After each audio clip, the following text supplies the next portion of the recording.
Hello students, आज हम code 503 के लेसन नंबर 11 को डिस्कस करेंगे। 11 इसमें जो हम चीज़ डिस्कस करने जा रहे हैं वो स्किल्स कौन कौन सी होती हैं। इंग्लिश कम्युनिकेशन में हम स्किल्स कौन कौन सी यूज़ करते हैं, लिसनिंग, रीडिंग, राइटिंग, स्पीकिंग। ये 4 स्किल्स होती हैं हमारी इंग्लिश लैंग्वेज में। टोटली इंग्लिश जो डिपेंड करती है इन्हीं 4 स्किल्स पे करती है। तो आज हम फर्स्ट जो स्किल है लिसनिंग स्किल, उसके बारे में आइडिया लेंगे कि लिसनिंग स्किल क्या होती है और टीचिंग ऑफ लिसनिंग स्किल्स क्या होती हैं, मतलब टीचर्स के पॉइंट ऑफ व्यू से लिसनिंग स्किल्स क्या होती हैं, उनके बारे में हम आइडिया लेंगे। तो सबसे पहले तो हमें जानना चाहिए कि हमारी इंग्लिश लैंग्वेज में 4 स्किल्स बड़ा ही अहम रोल अदा करती हैं, जिसमें लिसनिंग है, रीडिंग है, राइटिंग है और स्पीकिंग है। तो ये तमाम ही हमारी इंग्लिश कम्युनिकेशन के लिए, ना सिर्फ इंग्लिश कम्युनिकेशन के लिए बल्कि बाकी तमाम स्किल्स के लिए, उर्दू है, पंजाबी है या कोई भी लैंग्वेज है, उसकी महारत के लिए ये तमाम स्किल्स का जानना, इसके बारे में आइडिया होना बहुत ज़रूरी है। सबसे पहले है आज हम जो डिस्कस करने जा रहे हैं लिसनिंग स्किल या लिसनिंग प्रोसेस क्या होता है। तो लिसनिंग प्रोसेस मतलब सुनना, किसी भी चीज़ को सुनना, किसी भी लैंग्वेज को सुनना, सॉन्ग सुनना, कोई भी चीज़ आप सुनेंगे तो उसको लिसनिंग प्रोसेस कहते हैं। कि प्रोसेस क्या होता है, तरीका क्या होता है कि हम कैसे लिसन करते हैं। तो प्रोसेस में मुख्तलिफ़ चीज़ें आ जाती हैं। सम टाइम हम ट्वाइस लिसन करते हैं, सम टाइम हम वंस लिसन करते हैं, मतलब एक दफ़ा लिसन करते हैं, सम टाइम हम 2 टाइम लिसन करते हैं। तो प्रोसेस डिफरेंट हो सकता है, ये ज़रूरी नहीं कि प्रोसेस सेम हो। तो लिसनिंग मूड्स क्या होते हैं, मतलब कितने तरीके होते हैं जिनके तहत हम लिसन करते हैं, जिनके तहत हम सुनते हैं। तो ये 2 या 3 तरह के लिसनिंग मूड्स होते हैं। वो लिसनिंग मूड्स क्या होते हैं, वो कहता है जी, if we consider the rules we play in our listening interaction we can identify 3 specific communicative listening moods. वो कहता है 3 तरह के रूल्स होते हैं। बाई डायरेक्शनल है, एंड इनडायरेक्शनल है, उसके बाद ऑटो डायरेक्शनल है। ये 3 जो मूड्स होते हैं लिसनिंग स्किल के। बाई डायरेक्शनल क्या होता है, the obvious mode is two way or bidirectional communication listening, reciprocal speech chain of speaker listener is easily observe. इसमें ये कहना चाह रहा है कि इसमें 2 लोग होते हैं, एक स्पीकर होता है और एक लिसनर होता है। इसमें जस्ट 2 पार्टिसिपेंट होते हैं। इसको बाई डायरेक्शनल लिसनिंग कहते हैं या लिसनिंग मूड कहते हैं। 2 participants take turn exchange speaker and listener role as they engage in face to face or telephone verbal interaction। वो ज़रूरी नहीं है कि आप फेस टू फेस बात करें, ये वर्बल भी हो सकती है, मतलब आप फ़ोन पे भी बात कर सकते हैं। इसको बाई डायरेक्शनल कौन सी लिसनिंग है, जिसमें 2 लोग होते हैं, स्पीकर बोलने वाला, लिसनर सुनने वाला।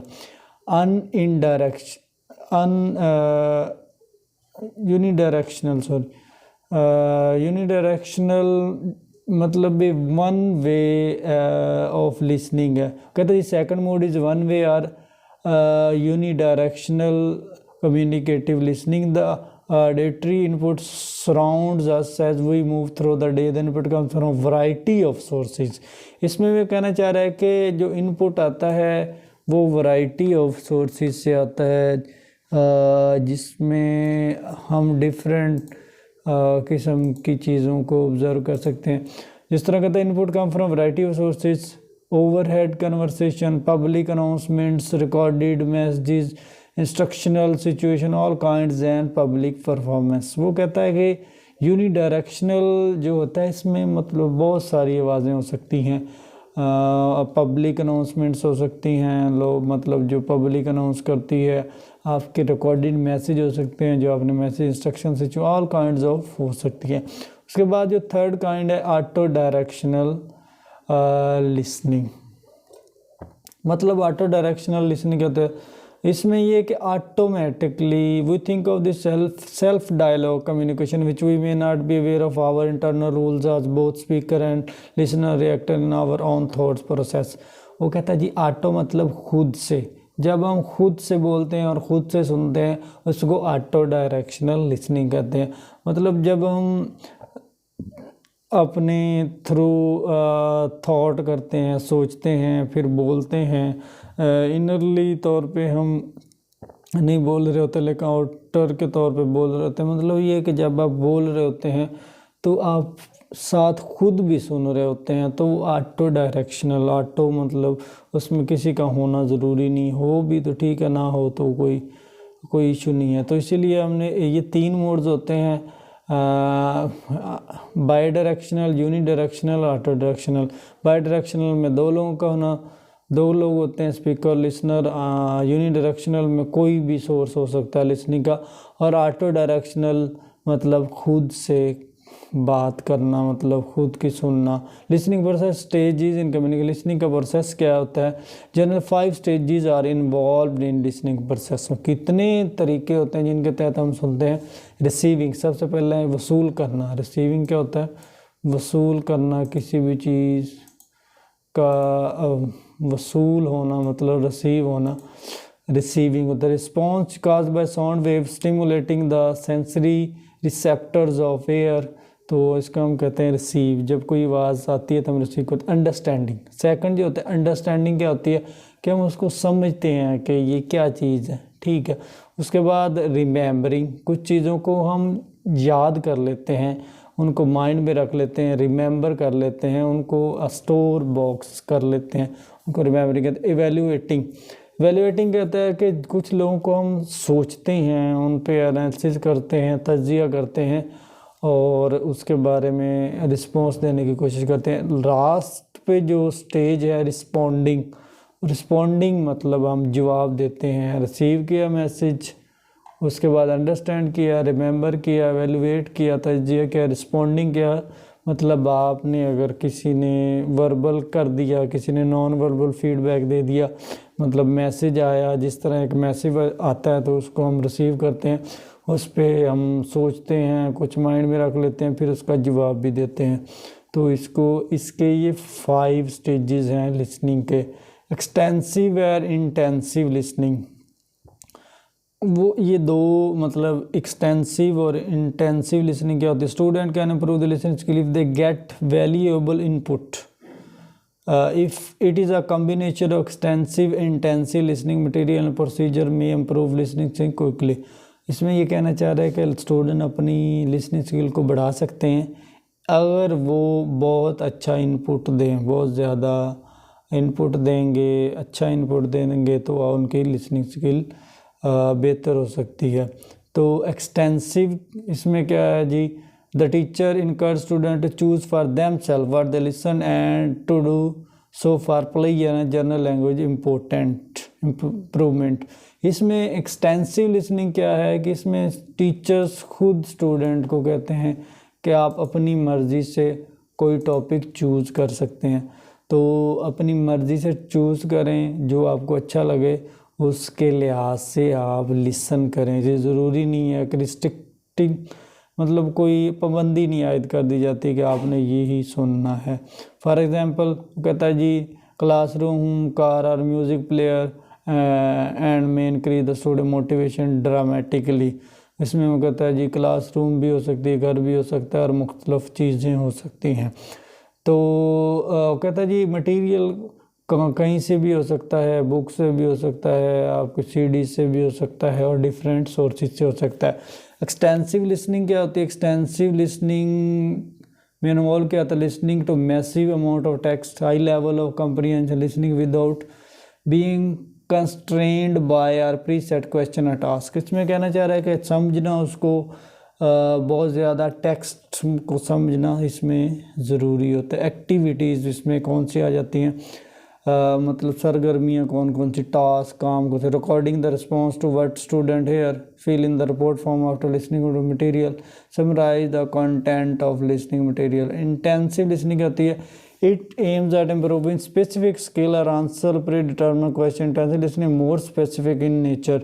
It requires more detailed understanding. It raises the learner awareness of difference in sound, structure and lexical choice can affect the meaning.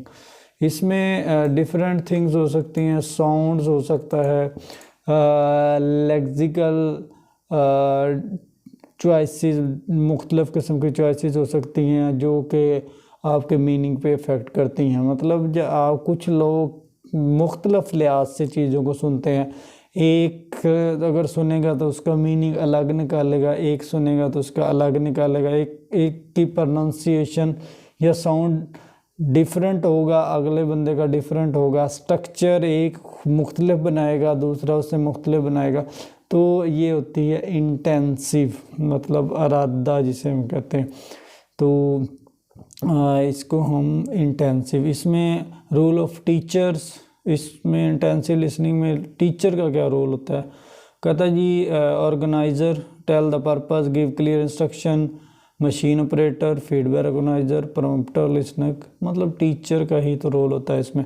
Teaching of listening skills, मतलब टीचर्स को लिसनिंग स्किल पे क्या करना चाहिए, किस हद तक तवज्जो देनी चाहिए। Listening is usually taken by granted many teachers and learner. Listening is not only foundation for speaking but also a skill in its own right. इसमें मतलब मॉडल्स होते हैं। मॉडल 1 है listening and repeating, the learner goals are pattern matches, मतलब listen करना और उसको repeat करना, दोहराना, लिसन करना और आंसर देना, ठीक है, मतलब सुना और उसके बाद उसके क्वेश्चन के आंसर दिए। उसके बाद थर्ड मॉडल है लर्नर गोल्स आर पर spoken listening for functional purpose, मतलब फंक्शन चलाने के लिए या रन करने के लिए भी हम सुनते हैं।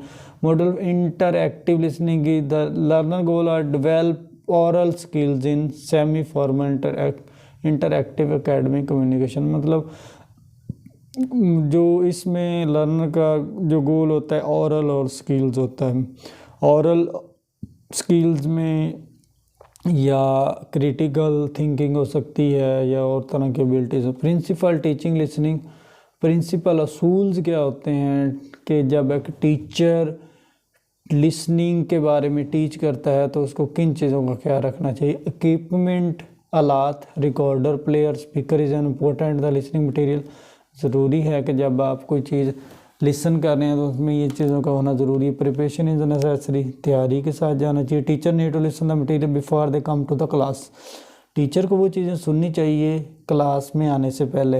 हेल्प दैन जज whether student will be able to cope with the listening material and task, need for repetition, मतलब उसको बार बार दोहराना चाहिए। सबसे listening easier for student, help them learn important. इसमें कहना चाह रहे हैं कि स्टूडेंट को बार बार सुनना चाहिए ताकि उनके लिए आसान हो जाए। Encouragement to focus on the content of listening not to the language alone, जो कंटेंट होता है असल जो मेन चीज़ होती है उसके बारे में आइडिया होना चाहिए। Different listener state demand different listening type, good teacher exploit listening text to the डा। उसके बाद वो कहता है use of audio visual aids in teaching of listening. Audio visual aids मतलब मुख्तलिफ़ किस्म की ज़बानी जो हम सुनते हैं, ऑडियो विजुअल एड्स, इशारे किनारे जिसे हम कहते हैं, तो वो टीचर्स को यूज़ करने चाहिए ड्यूरिंग जब वो टीच कर रहा हो लिसनिंग के बारे में। Many teachers use audio material on tape, CD, hard disk when they want their student to practise listening skill. This has a number of advantages and disadvantages. इसके फ़ायदे भी हो सकते हैं, नुकसान भी हो सकते हैं, लेकिन फ़ायदे ज़्यादा होते हैं क्योंकि नुकसान कम होते हैं। फ़ायदा कि रिकॉर्ड मटेरियल और student to hear variety of different voice apart from just their own teachers. लोग स्टूडेंट सुनते हैं, उसके बारे में आइडिया देते हैं, उनके लिए ईजी हो जाता है। और इस तरह बहुत सारे और ज़्यादा एडवांटेजेस हैं। उसके बाद डिसएडवांटेजेस है, नुकसानात क्या हो सकते हैं। इन बिग क्लासरूम वही with poor acoustic, the adaptability of recording material often give cause of for concern। मतलब ये कहना चाह रहे हैं कि समटाइम पूरी क्लास में आप उन चीज़ों को सही तरह एलेबोरेट नहीं कर सकते, और उसके बाद मटेरियल जो होता है रिकॉर्डेड वो समटाइम सफिशेंट नहीं होता और ठीक नहीं होता, और सम स्टूडेंट इसको लाइक नहीं करते, तो ये सारे डिसएडवांटेजेस हो सकते हैं। Control of the recorded material, step important address the speed issue with the recording material follow. मतलब जब आप मटेरियल रिकॉर्ड करते हैं तो इसके लिए बहुत सारे स्टेप्स को फॉलो करना पड़ता है। स्टार्ट पे, एंड पे, मिडल पे, इन तमाम चीज़ों का ख्याल रखना पड़ता है। उसके बाद techniques and task for listening skill, techniques क्या होनी चाहिए और टास्क काम क्या होना चाहिए लिसनिंग स्किल के। Principle developing listening skill, attention होनी चाहिए और इफेक्टिवनेस होनी चाहिए, ठीक है। उसके बाद 3 और तरह के material document principle necessity. Relevance मतलब वो मुतलका चीज़ हो, जो चीज़ आप डिलीवर करना चाह रहे हैं वो स्टूडेंट्स के पॉइंट ऑफ व्यू के मुताबिक हो। ये नहीं कि क्लास में आप म्यूज़िक चला के बैठ जाएं, तो ये रेलिवेंस नहीं होगी, उससे रिलेटेड नहीं होगी। तो इसलिए जो चीज़ रेलिवेंट हो, क्लास की रिक्वायरमेंट के मुताबिक हो, वो होनी चाहिए। ट्रांसफ़रएबिलिटी, एप्लीकेबिलिटी मतलब चीज़ों को आसानी से ट्रांसफ़र किया जा सके। ट्रांसफ़र मतलब उन चीज़ों को आसानी से समझा जा सके, और मतलब ये ना हो को जो चीज़ हम अप्लाई करने जा रहे हैं वो उससे रिलेटेड ही ना हो। तो टास्क ओरिएंटेशंस मतलब मुख्तलिफ़ किस्म के ओरिएंटेशंस होनी चाहिए, मुख्तलिफ़ किस्म के सेमिनार होने चाहिए। टीचर्स और बच्चों में ये आदत होनी चाहिए कि वो मुख्तलिफ़ किस्म के सेमिनार्स को अटेंड करें, मतलब क्लास में जो एक्टिविटीज़ दी जाती हैं उनको करें। लैंग्वेज यूज़ टास्क, लैंग्वेज को यूज़ कैसे करना है लिसनिंग में, तो उसकी स्टूडेंट्स को प्रैक्टिस करनी चाहिए। तो लैंग्वेज एनालिसिस टास्क, लैंग्वेज का तज्ज़िया करना चाहिए। इसमें ये क्या, it aims to give students opportunity to analyse selected aspects of both structure and language use and to develop some personal strategy facilitated listening। मतलब एनालिसिस करना चाहिए लैंग्वेज पे, टीचर्स को बताना चाहिए स्टूडेंट्स के बारे में, और स्टूडेंट्स को अवेयर होना चाहिए कि हमने जो चीज़ लिसन की है कौन सी लैंग्वेज है, और जो हमें टास्क दिया गया है लैंग्वेज एनालिसिस टास्क, उसके बारे में खतर खा प्रोमिनेंस होना चाहिए, उसमें अच्छी चीज़ हमें सीखने को मिलनी चाहिए।